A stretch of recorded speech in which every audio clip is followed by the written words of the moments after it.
So I guess we might as well get started. So today is January 29th, 2025. We're here for a development permit panel. On the panel today are Marie Fenwick, our Director of, I'm going to get this wrong, give me a minute. Director of Arts, Culture and Heritage, and Kirk Taylor, Director of Real Estate Services. I'm Milton Chan, Director of Engineering. There's also some staff members on the panel at the meeting today, led by Josh Faris, the Director of Planning. The panel deals with form and character, and it does not deal with land use or density. This is also the public's opportunity to delegate on these items.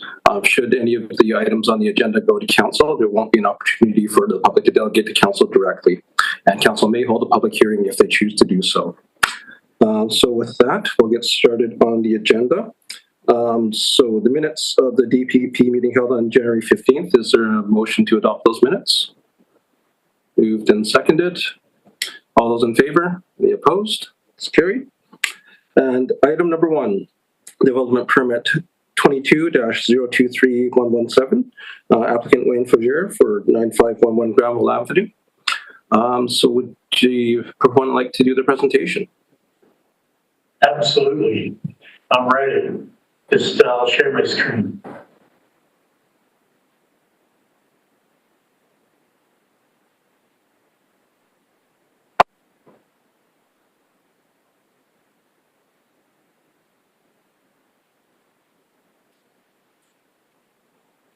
I'm going into full screen. Give me 1 second. Good afternoon. My name is Wayne Fougere. I'm the architect for the development before you this afternoon. Donald Duncan, landscape architect, will also be presenting with me. The developer, Kelvin Leung of Western International Construction, is also here.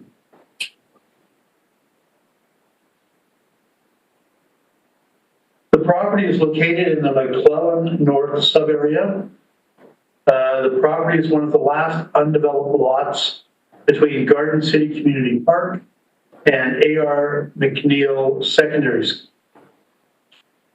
This narrow infill site is bounded by Granville Avenue to the south, existing 3-story townhouse developments to the east and west, and Henry Anderson Elementary School to the north.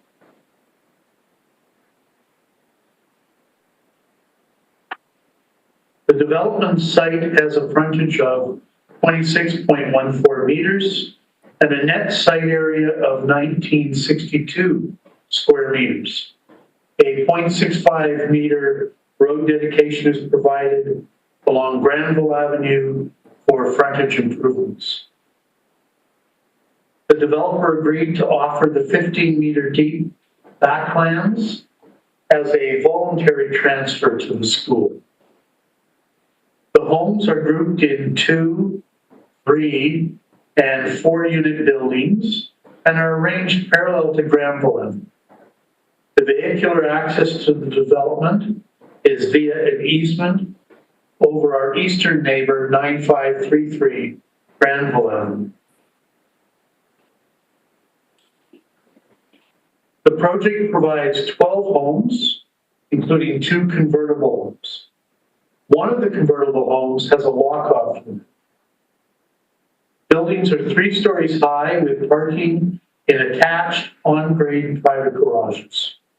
The townhomes range in size from 1,278 square feet to 1,763 square feet and have 3 or 4 bedrooms.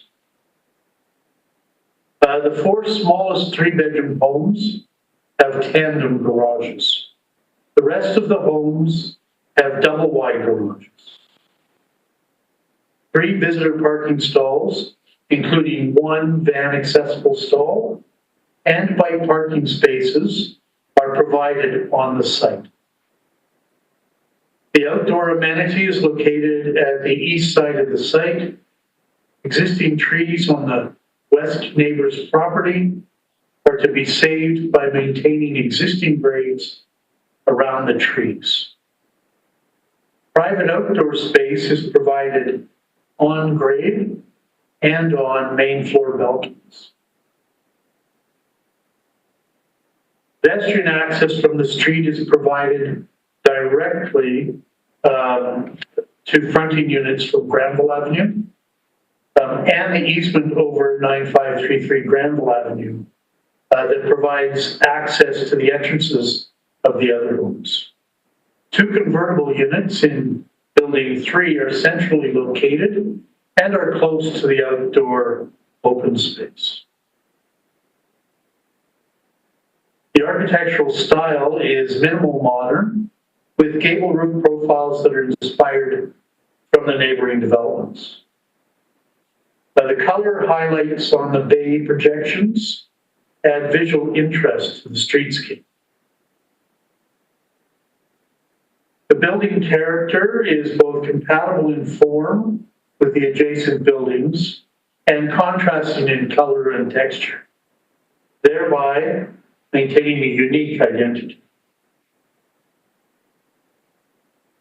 White hardy panels are used as the main building finish, and horizontal lap siding in a darker tone is provided for walls at grade. We are using a wooden finish look on the bays and recesses. Strong bold colors, in contrast with the white colors, are used for facade details and for trim around the windows. The development will meet energy target step 3 of ZL4, and our sustainable features include ground source heat pumps, energy recovery ventilators, electric water heaters, double glazed windows and doors, high thermal resistance insulation, LED lighting, and high quality air barrier construction. At this point, I'd like to turn it over to Donald. Good afternoon, ladies and gentlemen. First of all, we're looking here at the tree retention, or the tree plan overall, with a highlight on the retention, as has already been noted. We are maintaining grade adjacent to these trees in order to help preserve them. There is also a cantilever on the southernmost building, Building 1, again providing uninterrupted space for the existing tree roots. Next slide, please. There's basically 5 different landscape conditions. Number 1 is an ornamental and colorful frontage landscape immediately adjacent to Granville on the south.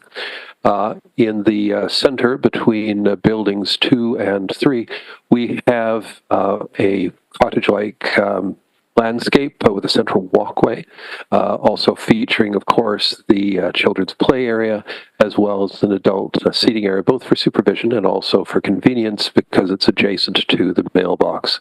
And in the north, immediately adjacent to the school grounds, behind Building 4, we have a modest backyard layout emphasizing open space.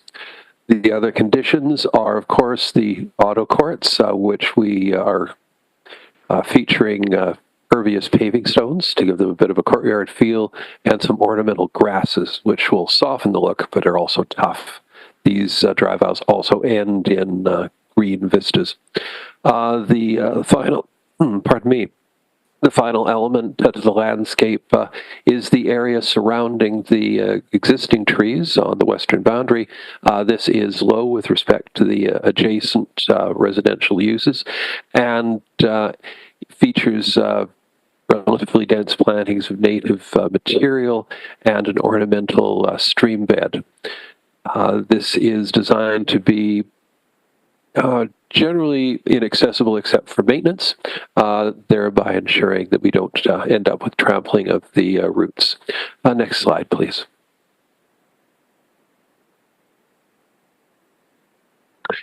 This gives you an indication of some of the plant material that's proposed. As you can see, there's some flowering material, but most of the color and interest comes from variations in foliage and texture. The in here is evergreen, and this, of course, means that we get the joy of these colors and textures all year round. Next slide, please. And here is the plant list where you can see the relative proportions of the material. As I say, featuring the broadleaf evergreen shrubs as a principal component, with two deciduous varieties thrown in for good measure. A nice selection of trees, which I will resist the temptation to wax poetic on. Next slide, please. And of course, here we have the children's play area featured. The blue roofed structure there is the seating area. There'll be 2 benches in that general area. The playground is accessible, as the children can enter from either the south or the north across a level grade. There's a variety of play options here, including a racetrack, to sail the high seas, and a spring toy. Oh, and of course, adjacent to the racetrack, there is a refueling station because your trike may run out of petrol partway through. Next slide, please.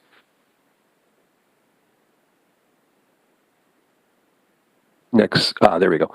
And then the lighting plan. Of course, we're providing light at all the access points to the individual buildings, as well as along the western boundary, which will be underneath the trees and therefore largely inaccessible. We still want to be able to put eyes on that. Likewise, there will be lighting adjacent to the children's playground area.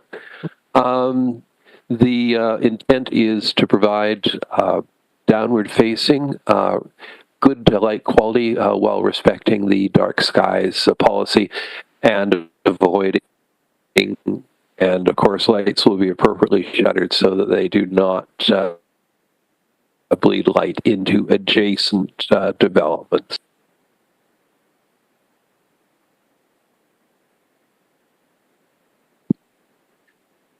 Next slide, please. I think this is me now. So the shadow. Yes, I hand it back to you. Thank you. Thank you, Donald. The shadow study confirms that our buildings cast similar shadows as those cast by existing townhouses on either side of our development. And that concludes our presentation, and we'd be happy to answer any questions you may have.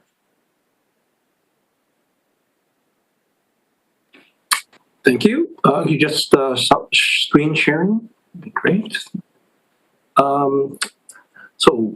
Rees, are there any staff comments? A few comments, if I may, Mr. Chair. So as the applicant noted, this application does include the voluntary transfer of 392 square meters of the north portion of the site to the adjacent lands owned by the school district. That transfer was secured as a condition of rezoning bylaw adoption and is required prior to that bylaw being adopted. Access to the proposed development is to be provided through the neighboring strata to the east. The applicant and the neighboring strata have both confirmed that they are in agreement around ongoing maintenance and cost sharing for that access. The application also includes 1 secondary suite and 2 convertible units.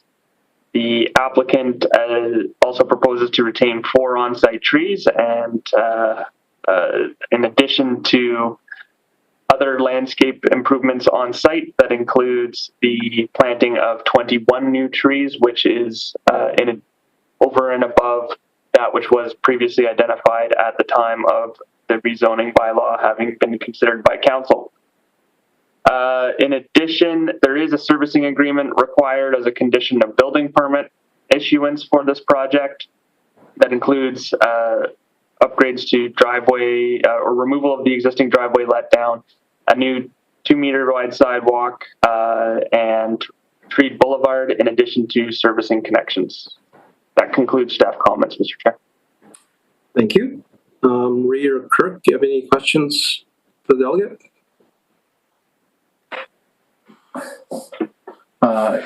Good afternoon. Thank you for the presentation. I was just going to ask a question on the tree retention. So I just heard Mr. Reese say there's 21 new trees being planted. Can you tell me how many existing trees are there or going to be maintained? I don't have that slide in front of me. Wayne?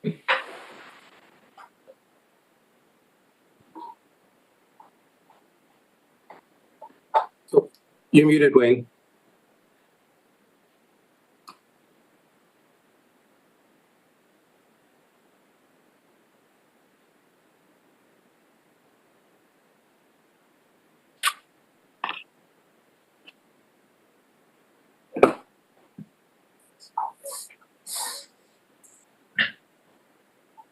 Perhaps while Wayne is pulling that up, Here we go. and Mr. Duncan, you can correct me if I'm wrong here, but secured through the rezoning bylaw or through the rezoning application, 4 on-site trees are being retained in addition to the trees located on the property to the west. I believe that is the case. There's one adjacent to the playground. There's one adjacent to the transformer in the front, and there are yes, and there are 2. One in the western side yard, one adjacent to Block 1, and one lying between Block 2 and Block 3. Okay, thank you. Marie, any questions? Yes, thank you for the presentation. Can you tell me a little bit about the accessibility features in the convertible suites? Is there an elevator, for example, or what are some of the features? Thank you. All of the homes will have aging in place features that are common in the City of Richmond's guidelines for aging in place. And all of both convertible units, will have features in the convertible unit guidelines. And for vertical access, we're counting on chair lifts on the stairs, stair climbs.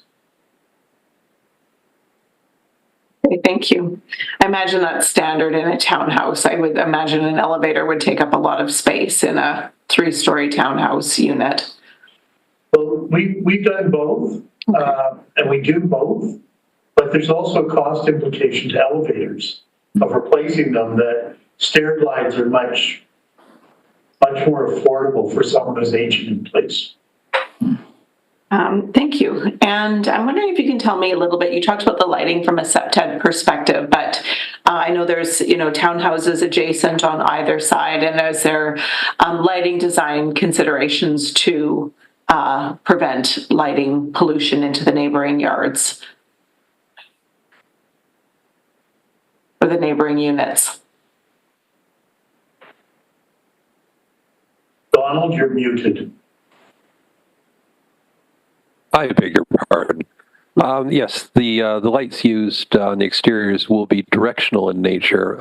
They'll be shuttered. They will not be looking at naked bulbs that will be spilling light everywhere. They will be LED, so they'll be a cool light. I don't anticipate that if properly installed, there should be any spillover into adjacent properties. Okay, thank you. I don't have any further questions. Okay, thanks. Just a couple of quick questions for me. The parcel that's getting transferred to the school board, what's the treatment going to be? That's going to be grassed, or what's happening with that? I'll try to answer it, and if I get it wrong, Kelvin will correct me. The school board has asked that the developer level it and put up a fence, and they want to take care of the rest of the development. Okay, thank you. And then one other question, I guess there was the bike rack in one of the slides. So can you just quickly speak to the provisions for bicycle parking in the complex? Well, the bike park, so are you talking about visitor bike parking or Both, residential bike parking? resident and visitor, yeah. Okay, well, each of the homes have 2 bicycle spaces allotted within their garages. So they're inside. There are 3 bike stalls outside. Both of them, I think one is a little further away. I think 2 are right beside the play area. I could open the site plan. What did you say, Sachin? Well, they're close, but one's right beside the tailings. Okay.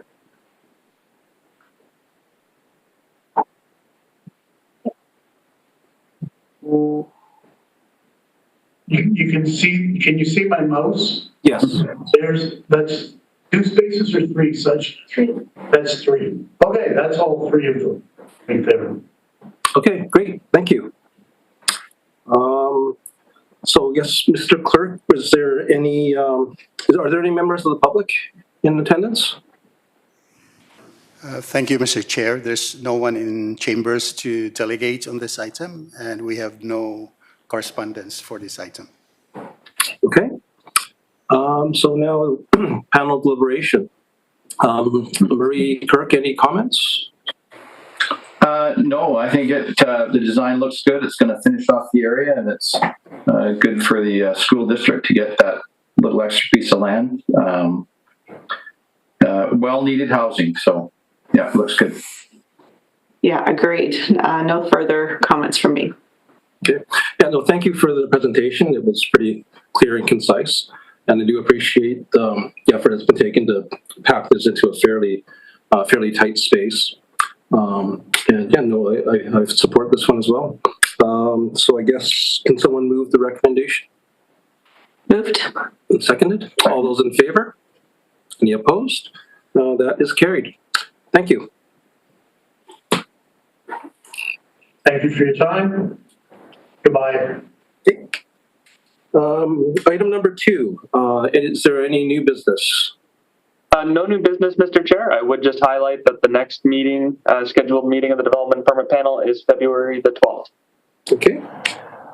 And so, can someone move adjournment then? Motion to adjourn. Okay. All in favor? Okay, we are adjourned. Thank you. Thank you.